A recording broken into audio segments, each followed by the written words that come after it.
السلام علیکم ویورز، امید ہے آپ سب باخیر وفیت ہوں گے۔ اللہ پاک آپ سب کو مجھ سمیت اپنی حفظ و امان میں رکھے۔ سامع محترم، آج بات کریں گے ایون فیلڈ ریفرنس کی۔ جیسا کہ آپ جانتے ہیں کہ 2018 میں پاناما کیس کے سلسلے میں ایک JIT 5 رکنی بینچ جو سپریم کورٹ آف پاکستان کا تھا، اس بینچ نے یہ فیصلہ کیا تھا کہ JIT ایک بنائی جائے اور اس سارے معاملے کو انویسٹیگیٹ کیا جائے۔ لہٰذا JIT جناب واجد ضیاء صاحب کی سربراہی میں بنی، اور پھر آپ نے دیکھا کہ اس JIT کو مزید سٹرنتھن کرنے کے لیے یا اسے واچ کرنے کے لیے یا سپروائز کرنے کے لیے جسٹس عظمت سعید سپریم کورٹ آف پاکستان کے حاضر جج کو حاضر جسٹس کو اوپر بٹھا دیا گیا۔ تو اس JIT کی کارکردگی یہ سامنے آئی کہ 10 والیوم انہوں نے تیار کیے اور میڈیا پہ وہ 10 والیوم رکھے گئے۔ اس کے بعد پھر فیصلہ ہوا اور نیب نے مریم نواز کو 7 سال قید، 20 لاکھ پاؤنڈ جرمانہ اور تاحیات نااہلی کی سزا سنائی، اور کیپٹن صفدر صاحب کو 1 سال قید کی سزا سنائی۔ تو سامعین محترم، اس فیصلے کے اگینسٹ مریم نواز صاحبہ نے اسلام آباد ہائی کورٹ میں اپیل دائر کی تھی، اور اس اپیل کا کل فیصلہ آیا۔ اور اس فیصلے کو جن صاحبان نے لکھا، یا یہ کہہ لیں کہ جو بینچ تھا، ان میں اسلام آباد ہائی کورٹ کے 2 رکنی بینچ جناب جسٹس عامر فاروق اور محسن اختر کیانی صاحب تھے، اور نیب کی جو پیروی کر رہے تھے نیب کی طرف سے وکیل، وہ تھے مظفر عباسی، سردار مظفر عباسی صاحب۔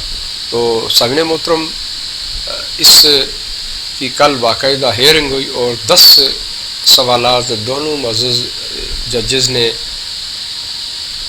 نیب کے سامنے رکھے، اور نیب کے وکیل کے پاس ان کا کوئی جواب نہیں تھا۔ لہٰذا اس فیصلے کو دونوں ججز نے باہم اتفاق سے کالعدم قرار دے دیا۔ یہ سزائیں جو تھیں وہ کالعدم قرار دے دی گئیں، اور مریم نواز کو روسٹم پر بلا کر باقاعدہ بریت کا حکم بھی سنایا۔ تو سامعین محترم، یہ تو تھی اس وقت کی سٹوری۔ اس تاریخی فتح پر مریم نواز صاحبہ کو اور کیپٹن صفدر صاحب کو مبارکباد پیش کرتے ہیں۔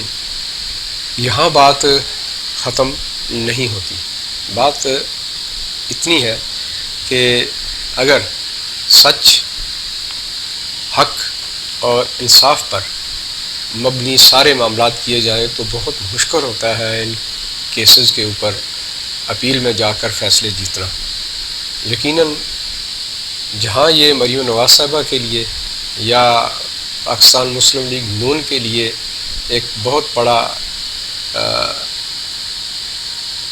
آپ سنگ میل کہہ لیں، یہ انہوں نے عبور کیا اور بہت بڑی فتح ہے ان کی۔ دوسری طرف یہ کیس، یہ فیصلہ بے شمار سوالات اٹھاتا ہے ان 5 معزز ججز پر اور نیب پر، نیب کے سربراہ پر۔ آپ یہ دیکھیں کہ وہ 5 معزز جسٹس کون تھے سپریم کورٹ آف پاکستان کے، جنہوں نے یہ JIT بنانے کا حکم دیا تھا۔ آپ ذرا ناموں پر غور کیجیے۔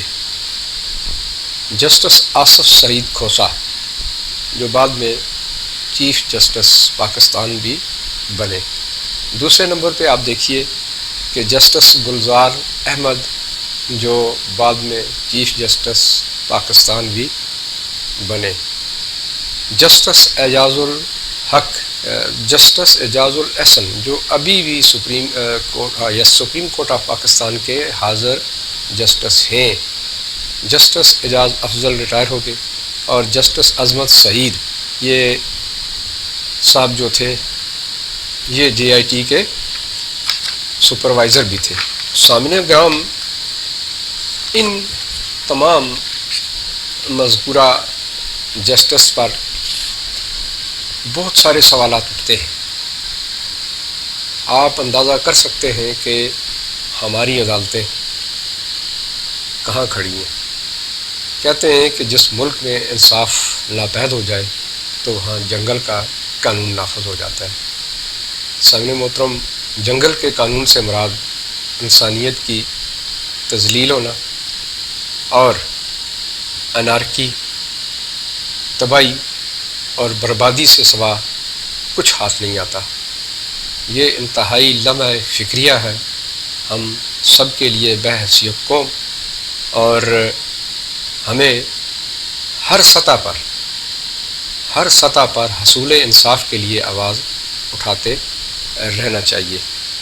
ایک تو آپ کے سامنے یہ کیس ہے، پھر بات کر لیتے ہیں کل جناب عمران خان صاحب نے ایک خطاب کیا ہے، وہ مظفر آباد میں خطاب کر رہے تھے، تو انہوں نے وہی پرانی طوطے والی رٹ لگائی ہوئی تھی، لوگ جھوم رہے تھے اور اس سے سوا پلے ان کے بھی کچھ نہیں پڑا کہ وہ کیا کہہ رہے ہیں۔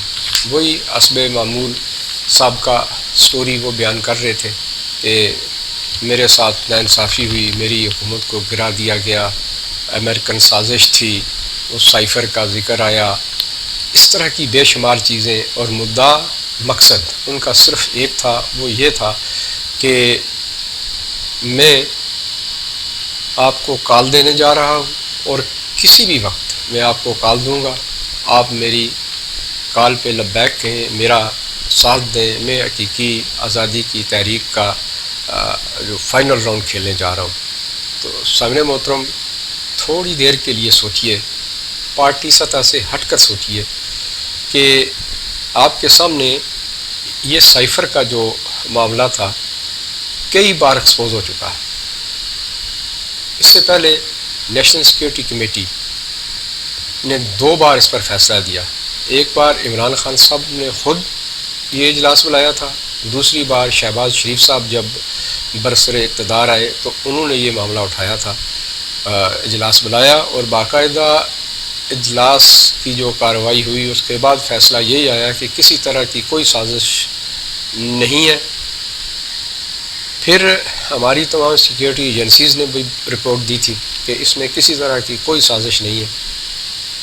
چاہیے تو یہ تھا کہ اس کے بعد یہ بیانیہ ختم ہو جانا چاہیے تھا، لیکن چونکہ یہ جھوٹ پر مبنی تھا اور باقاعدہ آپ نے دیکھا کہ اس کے اوپر عمران خان صاحب کی اور اعظم صاحب جو پرسنل سیکریٹری تھے، اعظم خان، ان کے درمیان کی جو کنورسیشن تھی وہ آڈیو ٹیپ کی صورت میں لیک آؤٹ ہوئی، اور اس کے اندر عمران خان صاحب یہی فرما رہے ہیں کہ امریکہ کا نام نہیں لینا اور کھیلتے ہیں اور اسی کو آگے لے کے جائیں گے، اور پھر وہ پوری پلاننگ بتاتے ہیں کہ جی کس طریقے سے ہم نے کھیلنا ہے۔ تو سامعین محترم، یہ انتہائی سوچنے کا مقام ہے کہ ایک شخص پرائم منسٹر آف پاکستان ہے اور اس قدر جھوٹی کہانی گھڑ کے ساتھ ایک شخص وزیر خارجہ ہے، شاہ محمود قریشی کی میں بات کر رہا ہوں، یہ دونوں صاحبان مل کے ایک سٹوری ترتیب دیتے ہیں اور اس سٹوری کو، اس پروپیگنڈے کو وہ پروپیگیٹ اس انداز سے کرتے ہیں کہ ملک کے طول و عرض میں پورے ملک کو ہوسٹیج کرتے ہیں۔ آپ ساتھ ساتھ یہ دیکھیے کہ کاروبار ترقی کے راستے، حکومت وقت کے خلاف بغاوت کے اعلانات، پھر یہ کہ حکومت وقت کے کاموں میں رکاوٹ پیدا کرنا، یہ سارے کے سارے کام عمران خان صاحب نے کیے اور اس سائفر کے بیس پر کیے، جو خود عمران خان صاحب کی زبانی ایکسپوز ہوئی، جس کی کوئی حقیقت نہیں تھی۔ یہاں پہ ایک بات جو بہت زیادہ ضروری ہے زور دے کر کہنے کی، کہ ہمیں یہ چاہیے کہ ہمارے سیاستدان، خاص کر عمران خان جیسے سیاستدان جو انتہائی موقع پرست، انتہائی مکار اور عوام کی نبض کے ساتھ کھیلنے والے لوگ ہوتے ہیں، ان پر نظر رکھنا چاہیے، اور ہمیں چاہیے کہ جب بھی کچھ اس طرح کا معاملہ ہو تو ہم اپنے طور پر بھی یہ سوچیں اور دیکھیں کہ کہیں ہمارا یہ لیڈر جو ہے ہمیں دھوکہ تو نہیں دے رہا۔ اور آپ نے دیکھا کہ عمران خان نے باقاعدہ تمام قوم یوتھ کو کمال مہارت کے ساتھ نہ صرف دھوکہ دیا بلکہ یہاں تک کیا کہ ان کو خوب نچوایا بھی اور احتجاج بھی کروائے۔ آپ نے یہ بھی دیکھا ہوگا کہ پورے ملک میں عمران خان نے کس قدر طوفان بدتمیزی پیدا کی ہوئی تھی۔